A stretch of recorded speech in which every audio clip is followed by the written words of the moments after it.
இந்த போதைப் பொருள் நிறைந்த மாநிலமா தமிழ்நாடு விளங்கிக் கொண்டிருக்கின்றது. ஆக இந்த ஆட்சியாளர்களால் இது கட்டுப்படுத்த முடியல.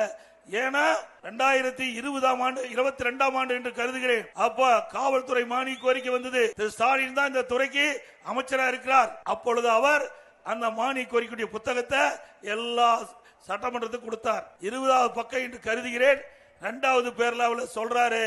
அவர் குறிப்பிட்டது அவர் இருந்த இலாக்கா, அவரால் அங்கே சட்டமன்றத்தில் தாக்கல் செய்யப்பட்ட மானிய கோரிக்கை புத்தகத்தில் பள்ளிக்கு அருகில் கல்லூரிக்கு அருகில் 2348 பேர் கஞ்சா விற்றதாக கண்டறியப்பட்டது. கஞ்சா வச்சிருந்தா குற்றம் தானே, கண்டுபிடிச்சாச்சுன்னு சொன்ன பிறகு அவர்களை கை செய்ய வேண்டியதான முறை. அதான சட்டம் சொல்லுது. மத்தவெல்லாம் திமுக காரன். அப்புறம் எங்க போய் கஞ்சாவை கட்டுப்படுத்த முடியும்? நான் திருப்பி கேட்டேன், ஏங்க கண்டுபிடிச்சது 2348 பேர்னு நீங்களே கொள்கை குறிப்பில் கொடுத்திருக்கிறீங்க. கண்டுபிடிக்கப்பட்டது, அரஸ்ட் பண்ணப்பட்டது, கை செய்யப்பட்டது 148 பேர்னா எஞ்சியவர்கள் என்ன செய்தீங்கன்னா பதிலே சொல்லல.